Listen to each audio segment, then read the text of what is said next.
একাধিক বিক্ষোভে অচল ঢাকা, ভোগান্তির চরমে। পিআর পদ্ধতিতে নির্বাচন সহ ৫ দাবিতে ঢাকার ডিসিকে জামায়াতসহ ৭ দলের স্মারকলিপি। দেশের সব বেসরকারি এমপিওভুক্ত শিক্ষা প্রতিষ্ঠানে অনির্দিষ্টকালের কর্মবিরতি ঘোষণা দিয়েছেন শিক্ষকরা।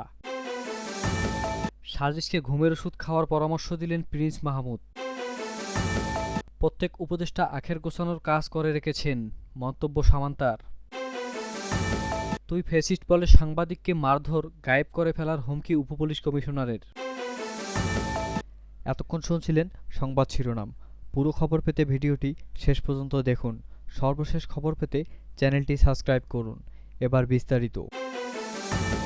রাজধানী শাহবাগ, জাতীয় প্রেস ক্লাব ও পল্টন এলাকায় একাধিক রাজনৈতিক ও শিক্ষা সংশ্লিষ্ট বিক্ষোভ কর্মসূচির কারণে সকাল থেকেই তীব্র যানজটে স্থবির হয়ে পড়েছে ঢাকার গুরুত্বপূর্ণ সড়কগুলো। পুলিশ জানায়, একাধিক সংগঠনের লাগাতার কর্মসূচি ও বিক্ষোভের কারণে রোববার ১২ অক্টোবর সকাল থেকে স্বাভাবিক যান চলাচলের বড় ধরনের বিঘ্ন ঘটে। জাতীয় প্রেস ক্লাবের সামনে বাড়ি ভাড়া ও চিকিৎসা ভাতা বৃদ্ধির দাবিতে অবস্থান কর্মসূচি শুরু করেছেন এমপিওভুক্ত শিক্ষক ও কর্মচারীরা। তারা বলেন, শিক্ষা উপদেষ্টা আমাদের ২০% হারে বাড়ি ভাড়া ভাতা বৃদ্ধির প্রতিশ্রুতি দিয়েছিলেন, আমরা তার বাস্তবায়ন চাই। ঢাকা মেট্রোপলিটন পুলিশের শাহবাগ জোনের ট্রাফিক ইন্সপেক্টর তরিকুল আলম সুমন বলেন, প্রেস ক্লাব এলাকায় শিক্ষকদের অবস্থান কর্মসূচির কারণে পল্টন প্রেস ক্লাব ও শাহবাগে যানজট বেড়েছে। অন্যদিকে ১৮তম বেসরকারি শিক্ষক নিবন্ধনে উত্তীর্ণ হয়েও নিয়োগ না পাওয়া প্রার্থীরা শাহবাগে জড়ো হয়ে নিয়োগের দাবিতে বিক্ষোভ করেন। পুলিশ তাদের সরিয়ে দিলে তারা জাতীয় জাদুঘরের সামনে অবস্থান নেন এবং সেখানেই বিক্ষোভ চালিয়ে যাচ্ছেন। পুলিশ জানিয়েছে, উত্তীর্ণ প্রার্থীরা যে কোনো সময় পুনরায় শাহবাগ মোড়ে অবস্থান নিতে পারেন। এই কারণে অতিরিক্ত পুলিশ মোতায়েন করা হয়েছে। এদিকে ঢাকা বিশ্ববিদ্যালয়ের অধিভুক্ত ৭ কলেজ নিয়ে প্রস্তাবিত ঢাকা সেন্ট্রাল ইউনিভার্সিটি গঠনের দাবিতে শিক্ষার্থীরা শিক্ষা ভবন অভিমুখে লং মার্চ কর্মসূচি পালন করে।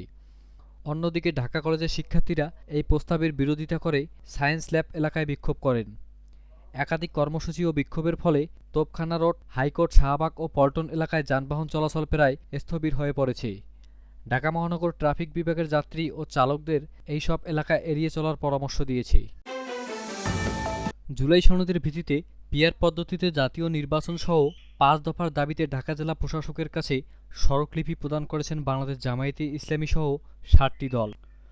রোববার ১২ অক্টোবর সকালে ঢাকা জেলা প্রশাসক তানভীর আহমেদের কাছে জামায়াতে ইসলামীর ঢাকা মহানগর দক্ষিণের আমির নুরুল ইসলাম বুলবুলের নেতৃত্বে এই স্মারকলিপি জমা দেওয়া হয়। এছাড়াও ইসলামী আন্দোলন বাংলাদেশ, জাতীয় গণতান্ত্রিক পার্টি, খেলাফত মজলিস, জাকপা ও নিজামী ইসলাম পার্টিসহ ৬টি রাজনৈতিক দল তাদের আলাদা আলাদা প্রতিনিধির মাধ্যমে এসব স্মারকলিপি জমা দেন। এ সময় ঢাকা মহানগর জামায়াতে ইসলামীর আমির নুরুল ইসলাম বুলবুল বলেন, কোনো একটা দলকে ক্ষমতায় আনতে ষড়যন্ত্র করলে ইসিকে দাঁতভাঙা জবাব দেওয়া হবে। প্রধান নির্বাচন কমিশনারের রাজনৈতিক পরিচয় দেশবাসী জানেন। সুষ্ঠু নির্বাচন দিতে না পারলে দায়িত্ব থেকে সরে যাওয়ার কথা জানান তিনি। জাতীয় নির্বাচনের আগেই জুলাই সনদের বাস্তবায়নে গণভোট আয়োজনের দাবি জানান দলটি। জামায়াত নেতা বুলবুল আরও বলেন, আমরা জানি না কোন দলের অনুগত্য, কোন প্রতিবেশী রাষ্ট্রের চাপে এই অন্তর্বর্তী সরকার নিজের পায়ে কুড়াল মারতে যাচ্ছে। সংবিধান সংস্কার ও জুলাই সনদের আইনি ভিত্তি দেওয়ার উপর জোর দেন জামায়াতের এই নেতা। এদিকে ৫ দফা দাবির মধ্যে রয়েছে আগামী ফেব্রুয়ারিতে অনুষ্ঠিত জাতীয় নির্বাচনের পূর্বে জুলাই জাতীয় সনদ বাস্তবায়নের আদেশ জারি ও এই আদেশের উপর গণভোট আয়োজন করা, আগামী জাতীয় নির্বাচনের উভয় পক্ষে পিআর পদ্ধতি চালু করা, অবাধ, সুষ্ঠু ও গ্রহণযোগ্য নির্বাচনের লক্ষ্যে সবার জন্য লেভেল প্লেইং ফিল্ড নিশ্চিত করা, ফ্যাসিস্ট সরকারের সকল জুলুম, নির্যাতন, গণহত্যা ও দুর্নীতির বিচার দৃশ্যমান করা, স্বৈরাচারের দোসর জাতীয় পার্টি ও ১৪ দলের কার্যক্রম নিষিদ্ধ করা।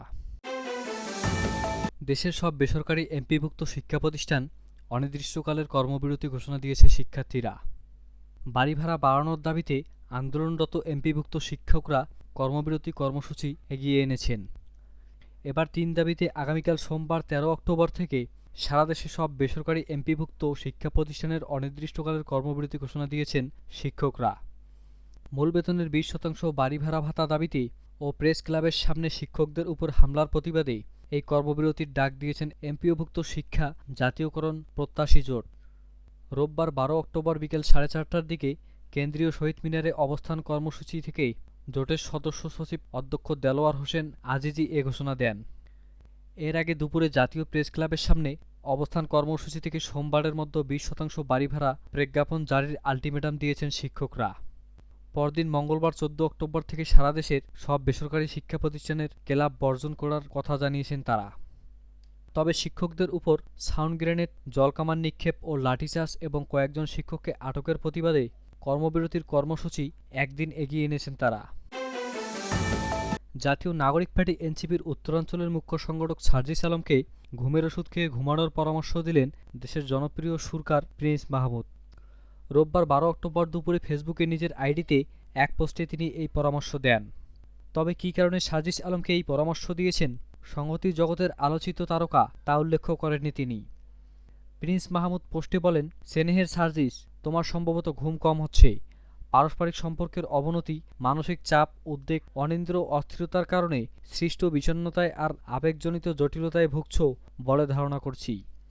তিনি আরও বলেন, ডাক্তারের পরামর্শ মতো রিব্রোটিল 0.5 mg বা লেক্রোটানিল খেয়ে দেখতে পারো। জাতীয় নাগরিক পার্টি এনসিপির জ্যেষ্ঠ আহ্বায়ক সামান্তা শারমিন বলেছেন, অন্তর্বর্তী সরকারের প্রত্যেক উপদেষ্টা নিজের আখের গোছানোর কাজ করে রেখেছেন। এই ইন্টারিম গভর্নমেন্টও আজ দেশের মানুষের বিরুদ্ধে দাঁড়িয়ে গেছে। তারা দেশের শিক্ষা ব্যবস্থার বিপক্ষে দাঁড়িয়েছে। সোমবার 12 অক্টোবর বিকেল 4:30টার দিকে কেন্দ্রীয় শহীদ মিনারে এমপিওভুক্ত শিক্ষকদের অবস্থান কর্মসূচিতে একাত্মতা জানিয়ে দেওয়া বক্তব্যে এসব কথা বলেন তিনি। সামান্তা শারমিন বলেন, অন্তর্বর্তী সরকারকে আমরা দেশের ছাত্র জনতা, শিক্ষক, চিকিৎসক সহ নানান পেশার মানুষেরা তাদের রক্ত ও ত্যাগের বিনিময়ে সরকারে বসিয়েছি। কিন্তু খবর পেলাম তারা নাকি 300 কোটি টাকা দিয়ে কোনো মন্ত্রণালয়ে গাড়ি কিনছেন, অথচ শিক্ষকদের বেতন ভাতা বাড়ানোর কথা বললেই তাদের কাছ থেকে শুনতে হয় সরকারের টাকা নেই। আশা আকাঙ্ক্ষা নিয়ে আমরা এই ইন্টারিম গভর্নরকে বসিয়েছি উল্লেখ করে তিনি আরও বলেন, অথচ তারা আজ দেশের মানুষের বিরুদ্ধে দাঁড়িয়ে গেছেন। তারা শিক্ষার বিপক্ষে এসে দাঁড়িয়েছেন। তুই ফ্যাসিস্ট বলে সাংবাদিককে মারধর, গায়েব করে ফেলার হুমকি উপপুলিশ কমিশনারের। চট্টগ্রাম নগরীর খুলশী থানায় সংবাদ সংগ্রহ করতে গিয়ে মারধর ও হেনস্থার শিকার হয়েছেন যমুনা টেলিভিশনের রিপোর্টার জোবায়েদ ইবনে শাহাদাত।